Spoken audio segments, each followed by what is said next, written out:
लोकांचेच प्रमुख नाही आहेत. जगन्नाथ म्हणजे पूर्ण जगाचे नाथ. तर आपल्याला माहित आहे की काही जुन्या भक्तांना माहित आहे की जगन्नाथपुरी मंदिरमध्ये जे गैर हिंदू लोक आहेत, म्हणजे सनातन धर्मामध्ये जन्म घेतलेले नाहीत असे इतर धर्मीय लोक आहेत किंवा विदेशी लोक आहेत, त्यांना प्रवेश नाही आहे. तर त्याचं कारण हे आहे की त्याच्या स्थानिक ग्रंथांमध्ये उल्लेख आहे की भविष्यामध्ये कलियुगामध्ये असं काही वेळ येईल की जगन्नाथजी काय करतील, पाश्चात्य जगामध्ये जातील असं उल्लेख आहे. आणि त्यामुळे तिथले स्थानिक पुजारी किंवा पंडातीन काय करतात, विदेशी लोक आली किंवा इतर धर्मीय लोक आली तर त्यांना मंदिरामध्ये प्रवेश देत नाहीत, कारण भगवान त्यांच्यासोबत निघून जातील म्हणून, अशी त्यांना एक प्रकारे भय आहे. आता भगवान निघून जातात म्हणजे असं नाही की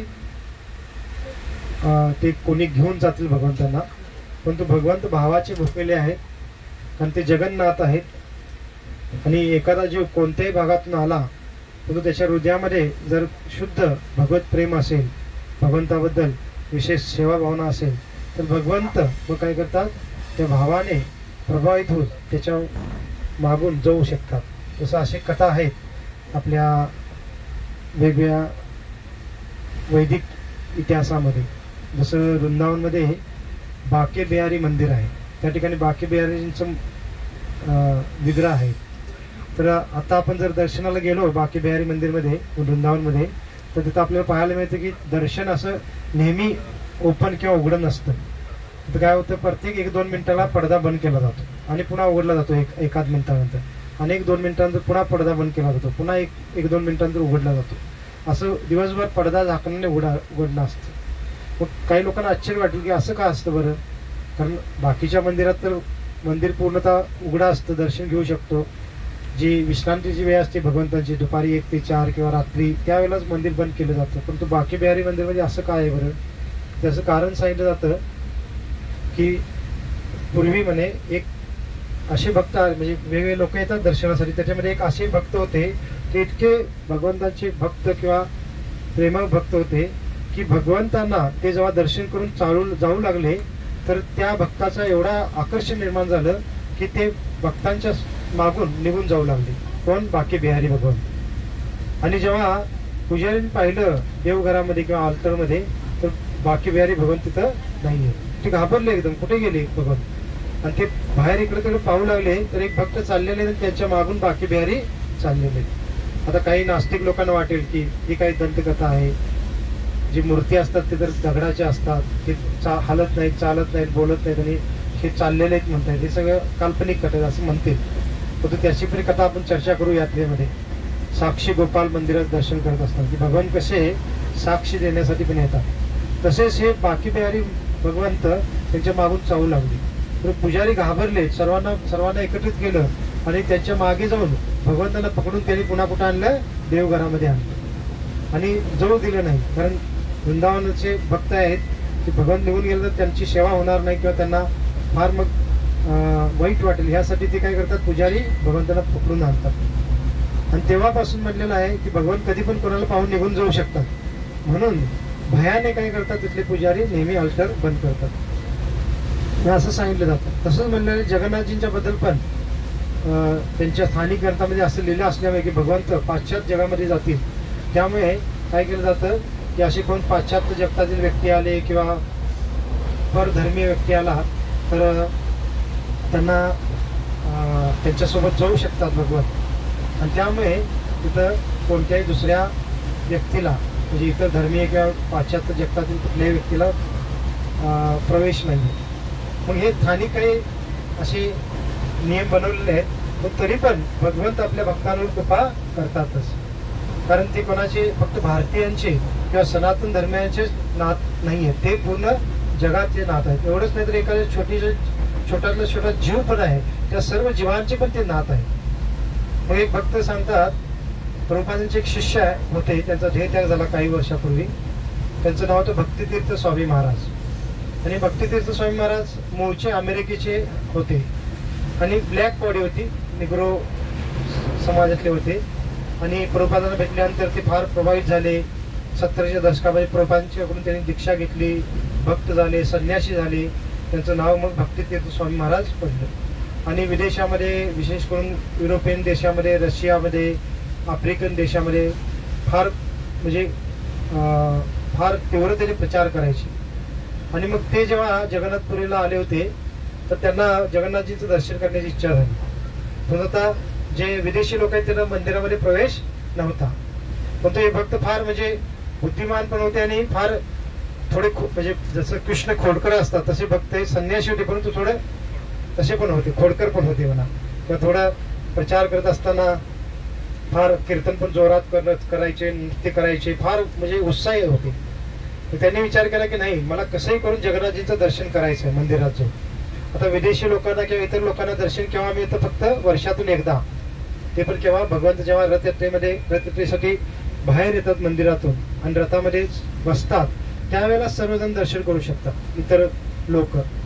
एरवी मग मंदिरात जाऊन दर्शन होत नाही. परंतु ह्या भक्तांची इच्छा होती की मी मंदिरात जाऊन दर्शन करणार. आणि मग ते एक धाडस करतात, कारण हे फार घातक धाडस आहे. कारण जर असं कोण फसवून मंदिरात येण्याचा प्रयत्न केला तर तिथले पुजारी पंडा इतके क्रोधित होतात, बऱ्याच लोकांना ते पकडून मारतात, पण फार म्हणजे मारहाण करतात असं कोण दुसरं आलं तर. आता आपण याला चुकीचं बरोबर काय आपण म्हणणं योग्य नाही. स्थानिक प्रथा आहे, आपण त्या प्रथांना जज करणं योग्य नाही, तो अपराध होऊ शकतो. म्हणून चैतन्य महाप्रभू जेव्हा जगन्नाथपुरीमध्ये राहत होते तर तेव्हा हरिदास ठाकूर पण जगन्नाथपुरीमध्ये राहत होते. म्हणजे हरिदास ठाकूर एक मुस्लिम कुटुंबातले होते. तर हरिदास ठाकूर एवढे श्रेष्ठ भक्त होते आणि त्यांना जर मंदिरात जाऊन दर्शन घ्यायची इच्छा असेल तर कोणी नाकारलं नसतं, राजाने पण नकार दिला नसता. एवढे ते सन्माननीय होते सर्व भक्तांच्या समुदायामध्ये.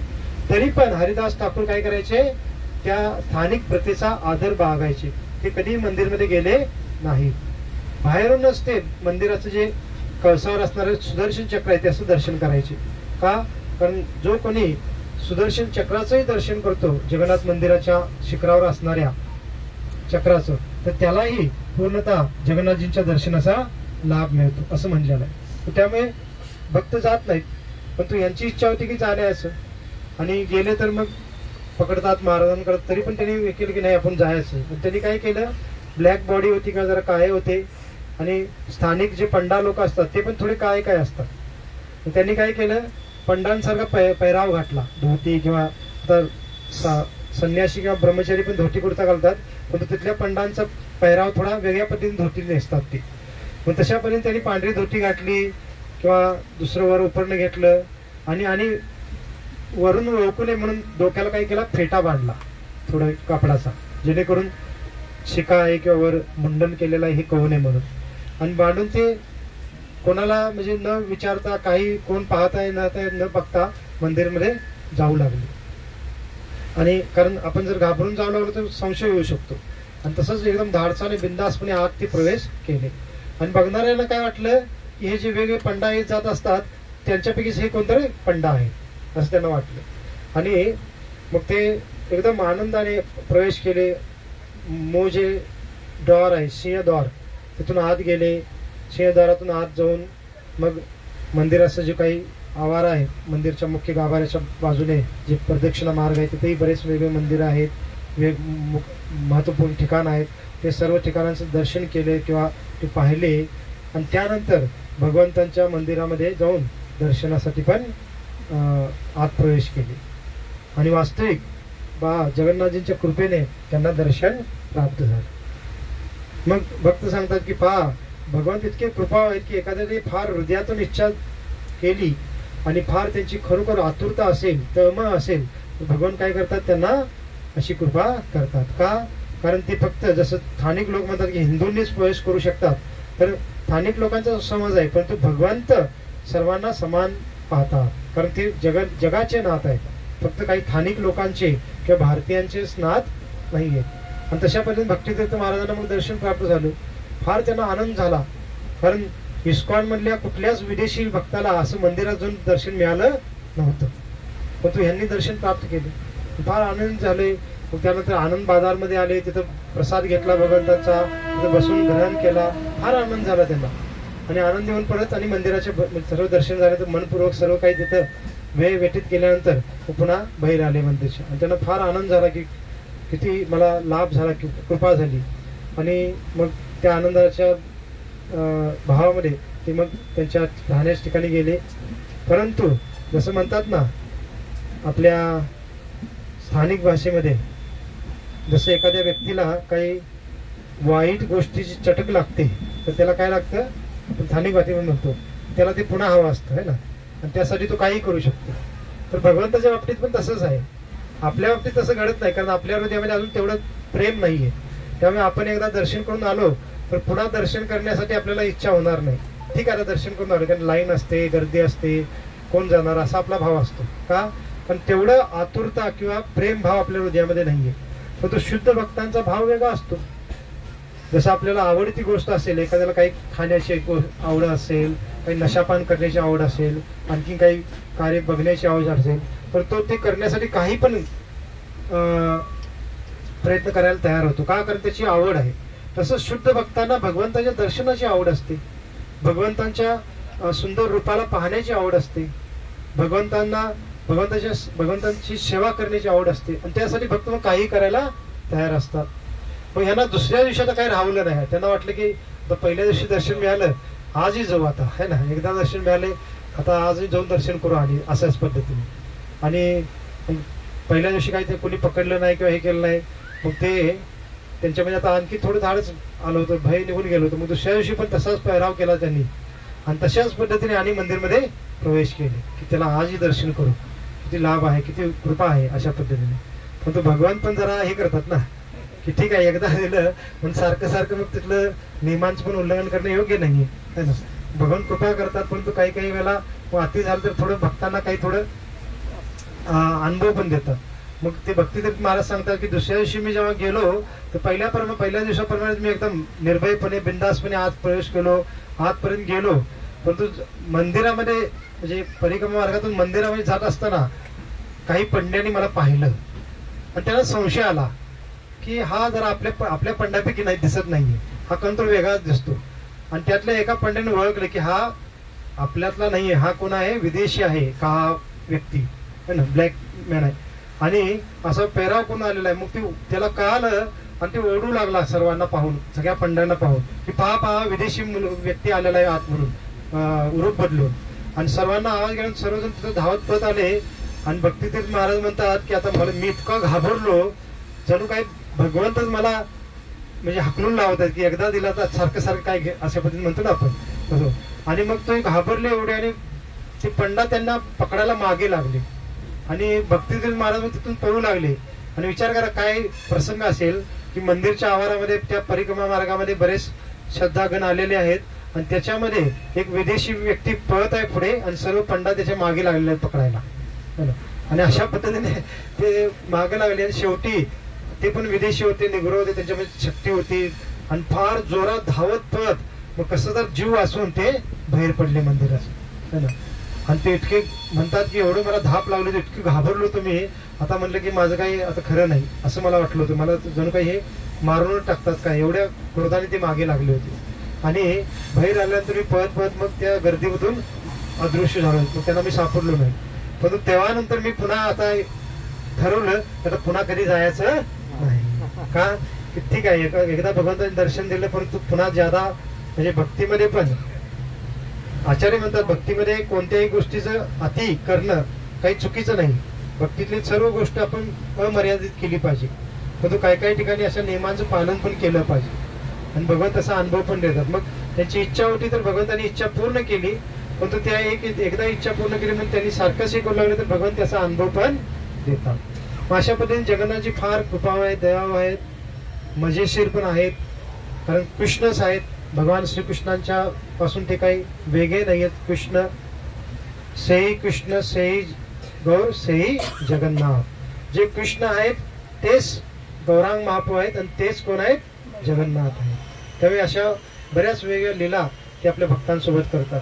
आणखीन एक लीला होती की एक जरा एक शूद्र कुटुंबातला एक व्यक्ती होता, भक्त होता, फार प्रसिद्ध ते भक्त होते, फार विशेष भक्त होते भगवंतांचे. परंतु त्यांना पण आपले जे पंडा होते ते मंदिरामध्ये ते येऊ द्यायचे, दर्शन करायचे, पण त्यांनी काय आणलेले ते पदार्थ भगवंतांना भाऊ लावत नव्हते. मग एकदा त्यांनी भगवंतासाठी एक आंबा आणला होता, फार विशेष आंबा होता, म्हणजे चांगला पिकलेला असा मोठा, आणि तो त्यांची इच्छा होती की जगन्नाथजींना अर्पण करावा, जगन्नाथजींना द्यावा भोग म्हणून. परंतु पंडा लोक ते घेऊन जगन्नाथजींना भोग लावू म्हणजे तयार नव्हते. मग त्यांना तर फार तळमळ होती, इच्छा होती. तर मग त्यांनी काय केलं की तो आंबा घेतला आणि बाहेर आले मंदिराच्या, आणि मग मंदिराच्या शिखराकडे पाहून, जे सुदर्शन चक्र आहे त्याला पाहून त्यांनी बाहेरूनच भगवंतांना अर्पण केला की हे भगवंता, मी फार प्रेमाने, माझी इच्छा की तुम्ही ग्रहण करावा आणि माझी सेवा स्वीकारावी, ह्यासाठी त्यांनी प्रार्थना केली. आणि आश्चर्य म्हणजे काय की त्यांनी जो हातात आंबा पकडला होता तिथूनच तो आंबा अदृश्य झाला. ही काही षटकांपूर्वीची प्रसंग आहे. आणि त्याच्यानंतर जे आत मंदिरामध्ये जे पंडा लोक होते त्यांनी त्याच्यानंतरचा जो भोग लावला भगवंतांना, कारण दिवसातून 8-9 वेळा भोग लावतात, 56 भोग. मग त्याच्यानंतरचा जो भोग लावला होता तो भोग लावला भगवंतांना पंडांनी, आणि ते बाहेर निघून गेले काही मिनिटांसाठी. आणि थोड्या वेळानंतर जेव्हा ते भोग काढण्यासाठी आले तर त्यांनी काय पाहिलं की भोग पडलेले आहेत, आणि त्या भोगाच्या बाजूला काय पडलेलं आहे, आंब्याच्या साली आणि आंब्याची कुई पडलेली होती. आणि ते पंडा त्यातलेच होते, म्हणजे ज्यांनी नाकारलं होतं ते त्यापैकी एक पंडा होते. आणि त्यांनी पाहिल्यानंतर त्यांना म्हणजे कळालं की म्हणजे आंबा नक्कीच काय त्या भक्ताने आणलेलाच आहे. त्यांना कळालं खरोखर तो भक्त फार श्रेष्ठ आहे, आणि आपण नकार दिला परंतु भगवंताने त्याला स्वीकारलं. आणि नंतर मग त्या भक्तांना कोणी मना केलं नाही. मग अशा भरपूर वेगळ्या लीला करतात जगन्नाथजी, भक्तांवर कृपा करतात. जगन्नाथपुरी धाम असा आहे, फार म्हणजे दयाळू भगवंत आहेत. इतर वेगवेगळ्या धामाच्या ठिकाणी भगवंतांचे जे विग्रह असतात किंवा स्वरूप असतात तिथं पूजेसाठी भरपूर काही नियम असतात, परंतु जगन्नाथपुरीमध्ये काही नियम नाही आहे. तिथले जगन्नाथजींचे पंडा आहेत ते तिथल्या स्थानिक पद्धतीने काय करतात, सर्व पूजा विधी करतात, ज्याला काही कडक नियमांचं पालन केलं जात नाही. तरी पण जगन्नाथजी काय करतात, सर्व काही प्रेमाने स्वीकारतात. का, कारण तिथं प्रेमाचा भाव महत्वपूर्ण आहे, बाकी औपचारिकता महत्वपूर्ण नाहीये. आणि त्या संबंधित पण एक कथा आहे. जे श्री संप्रदायाचे एक आचार्य, प्रमुख आचार्य श्री संप्रदाय रामानुजाचार्य, ते साधारण 1110व्या शतकाचा हा कालावधी आहे. तर रामानुजाचार्य जेव्हा दक्षिण भारतामध्ये श्रीरंगमध्ये राहत होते तर भारत भ्रमण करत असताना जगन्नाथपुरीमध्ये आले, आणि त्यांनी पाहिलं, कारण श्री संप्रदायाच्या मंदिरांमध्ये दक्षिण भारतमध्ये जे मंदिर आहे श्री संप्रदायांचे, पद्मनाभ मंदिर आहे, तिरुपती बालाजी मंदिर आहे, रंगनाथजींचं मंदिर आहे, वरदराज मंदिर आहे. तर ह्या मंदिरामध्ये फार कडक देवाने पूजा अर्चना किंवा विधी केली जाते. मग रामानुजाचार्यांनी पाहिलं की ह्या जगन्नाथपुरीमध्ये जगन्नाथजींचे जे विधी आहेत, पूजा आहेत, ते फार म्हणजे त्याच्यात काही नियम पालन केलं जातं, फार हलगर्जीपणा केला जातो, त्यात काही नियमच पालन केले जात नाही. त्यांना ते योग्य वाटलं नाही. आणि त्यांनी तिथल्या राजांना भेटून, कारण राजांच्या आधीन सर्व असत होतं, पण रामानुजाचार्य फार प्रसिद्ध होते, राजांना पण त्यांच्याबद्दल आदर होता. तर राजांना भेटून त्यांनी सांगितलं की हे योग्य नाही, आपण सर्व काही व्यवस्थित केलं पाहिजे. मग राजाने पण आता हे एवढे मोठे आचार्य आहेत ते सांगत आहेत तर आपण ऐकलं पाहिजे, म्हणून मग ठीक आहे म्हणले, तुम्ही जे काही विधी सांगाल त्या पद्धतीने आपण सेवा सुरू करू. मग रामानुजाचार्यांनी श्री संप्रदायामध्ये जशी सेवा केली जाते तसे सर्व नियम बनवले, केव्हा भोग लावायचा, किती वेळा लावायचा, कसा लावायचा, कधी आरती करायची, कशी आरती करायची, कसं पालन, सर्व त्यांनी नियम बनवले आणि पंडांजींना सर्व दिले. आणि हे पालन करायचं. पंडांना ते आवडलं नाही, परंतु राजाने सांगितलं तर काय करायचं. आणि मग एक दिवस ठरला विशेष, आणि त्या दिवसापासून आता ही सर्व विधी पालन करायचे असं ठरलं गेलं. परंतु काय झालं, त्याच्या आदल्या रात्री जेव्हा रामानुजाचार्य जगन्नाथपुरीमध्ये जिथं त्यांना राजाने राहण्यास ठिकाण दिलं होतं त्या ठिकाणी रामानुजाचार्य झोपले रात्री विश्रांती घेण्यासाठी. पण सकाळी उठल्यानंतर आता सर्व विधी त्याप्रमाणे सुरू होणार होती. परंतु रामानुजाचार्य तिथं झोपले जगन्नाथपुरीमध्ये, आणि सकाळी जेव्हा उठले तर ते कुठे उठले, दक्षिण भारतामध्ये श्रीरंगम जे रंगनाथजींचं मंदिर आहे श्रीरंगम मध्ये, जे त्यांचं मूळ ठिकाण होतं त्या ठिकाणीच ते उठले. उठता तर पाहता तर कुठे आहे, ते श्रीरंगम मध्ये. तर ते आश्चर्यचकित झाले, मी जगन्नाथपुरीमध्ये झोपलो तर इथं कसं आलो. आणि मग ते पण भक्त आहेत रामानुजाचार्य, फार भगवंतांचे श्रेष्ठ भक्त आहेत. मग त्यांना लगेच कळालं भगवंताचा भाव काय. त्यांनी लगेच जाणलं की वास्तविक जगन्नाथजींनीच हे केलेलं आहे का, कारण जगन्नाथजींची इच्छा आहे की तिथं ज्या पद्धतीने सेवा चालू आहे तशीच सेवा चालत राहावी, कारण तिथं सख्य भाव आहे, माधुर्य भाव आहे. आणि रामानुजाचार्यांच्या मंदिरांमध्ये ऐश्वर्य भाव असतो, पण भगवंतांना तो ऐश्वर्य भाव जगन्नाथपुरीमध्ये नको आहे. आणि मग रामानुजाचार्य त्याच्यामध्ये हस्तक्षेप करत होते, म्हणून भगवंतांनी काय केलं, त्यांना रातोरात तिथून हलवलं एक प्रकारे, है ना, तिथून डायरेक्ट श्रीरंगममध्ये पोहोचवलं. आणि मग जेव्हा सकाळी बघतात राजा किंवा सर्व काही पंडा, तर रामानुजाचार्य नाहीतच तिथं. मग त्यांना पण समजून येतं की भगवंताची इच्छा आहे की ज्या पद्धतीने सेवा चालू आहे तशीच चालू राहिली पाहिजे. आणि म्हणून रामानुजाचार्य कुठे गेले काही त्यांना कळलंच नाही. आणि मग जी सेवा चालू आहे तशाच पद्धतीने सेवा चालत राहील. म्हणजे आज पण सेवा तशीच चालत राहते. मग आपण त्याच्याबद्दल पण थोडी चर्चा करू आपल्या यात्रेमध्ये. अशा पद्धतीने भगवान फार दयाळू कृपा आहेत, भक्तांवर कृपा करतात आणि विशेष भावामध्ये आदान प्रदान करतात. आणि हे जगन्नाथजींचं दर्शन करण्यासाठी, ह्या जगन्नाथजींच्या दर्शनासाठी आपण चाललेलो आहोत. तर आपल्याला पण त्यांची कृपा प्राप्त होईल.